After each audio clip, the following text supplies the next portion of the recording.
celluloid or a digital format, but in a like narrative way, but also in a, let's say, non-conventional way of making visual art. So Rotterdam Festival every year has several curated programs that go not only to the cinemas, but to cinemas and as well to the galleries.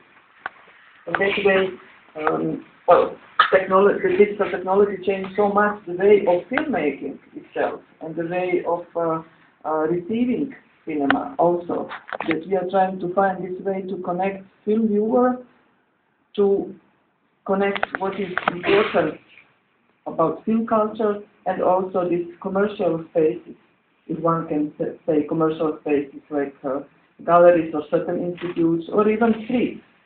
So, for example, this year we have in Rotterdam one program called Sound Walks, which excludes images in a traditional sense, but keeps the sound, the audio in a traditional sense, and includes images in the mind of the spectators. So the filmmakers, different artists actually, they're not only filmmakers, different artists were asked to make a kind of a space sound, space work of the city, Rotterdam, and the audience will be able to walk with their headphones and to follow specific places where this work was made and experience the experience of the maker. So relive the experience or to experience in their own way, of course. So these are these kind of new ways. For example, we also had a very interesting program some years ago of the Asian ghost films. So films that would treat ghost stories in an intriguing manner. So we had also exhibition, and some of films were exhibited on the formats that were not meant to be probably by filmmakers. I mean, I could say certainly because they were meant to be screened in the theaters, but nevertheless they were very fitting to the gallery space and to the smaller screens because they were put in the environment of the kind of let's say theatrically rearranged space of the gallery. So the audience would go either one by one or in smaller groups and be present in the space and to be present watching the certain exhibition or watching the film there or watching the theater performance and the film at the same time. So I think that curators are trying to sort of respond to the time and to the changes. And I think that if one curates the program, we have to have in mind not only the selection of the film, but the organization of the program and exhibition itself. So the fact that the number of film festivals tripled in, let's say, last 10 years, and there are about 4,000 film festivals in the world, and every country, I mean, in India, I remember I was in India in '89, first time there was only IFFK festival for many years, going to one, it was first only in Delhi, then moving from Delhi to every capital of the states, different states in India. But now look how many festivals you have only this month. I hear from my colleagues, so I'm going to Chennai after, I'm going to Bombay, I'm going to Bangalore Festival, which is just continuation in dates after this one and so on. The thing is, every country, even the smallest country, even the poorest country in Europe, which is Moldova, has a film festival. There's no film production, but there is a film festival. The film festivals are in countries that are still struggling with the political conflicts, like Kosovo. They have 3 film festivals, and they're very good. They're international, they are excellent. So that's the way how to, to keep the film culture alive, to make people see films, and to also initiate some kind of co-production and film production. So it goes both ways, not only to exhibit, but also to start film production from scratch at some places.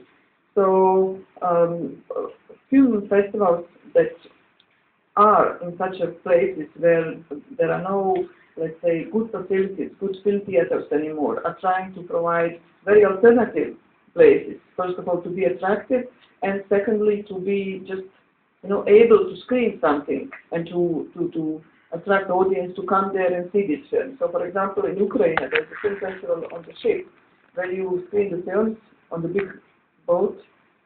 And, I mean, of course, the screenings are not perfect. And filmmakers, when they give a film, that's what we are talking about, on what format, about how, when do you sacrifice the format for the place and for the audience? Because if that's the only choice, then what can you do? I mean, if the filmmaker allows you, then it's a great thing. So this festival in Ukraine, it's in the boat, but of course the light is not, the screening room is not totally dark, the light is coming, the sound of the boat is there all the time and so on, but they're trying to be as perfect as possible.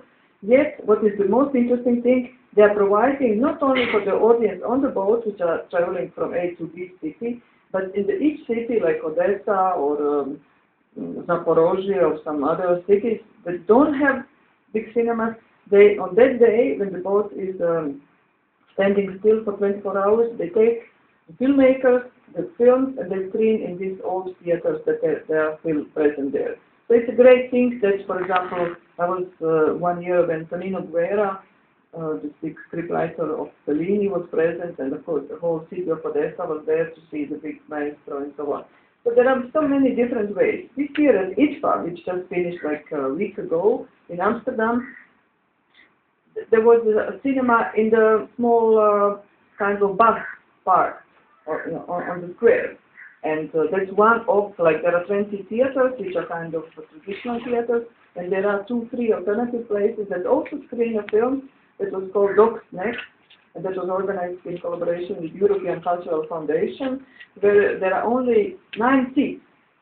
9 seats, and of course, again, you sacrifice the image, but you sort of screen something and make people eager to go to other theater and see films, because we have to fight for each person to come to theater and to see the film, or to come to this particular place where the program has been curated, where the program has been presented. We had, for example, I mean, the Rotterdam Festival, just to inform you, screens about 500 to 600 films, and it was time when we screened 700 films, out of which are maybe 300 shorts. But it means we have also like 380,000 visits in 11 days. That means also that each film has to be attractively presented in order to attract the audience. So when we had, for example, a retrospective of Girish Kasaravalli, who's a great director, as you all know, but when you have like, 500 other films, when you have like 5 other retrospectives of other great directors, you have to sort of try to make a difference. So we did also try to make something that was connected to the Indian, well, also moving arts and other parts of visual art that would support the whole program. This was about it for now. I will try.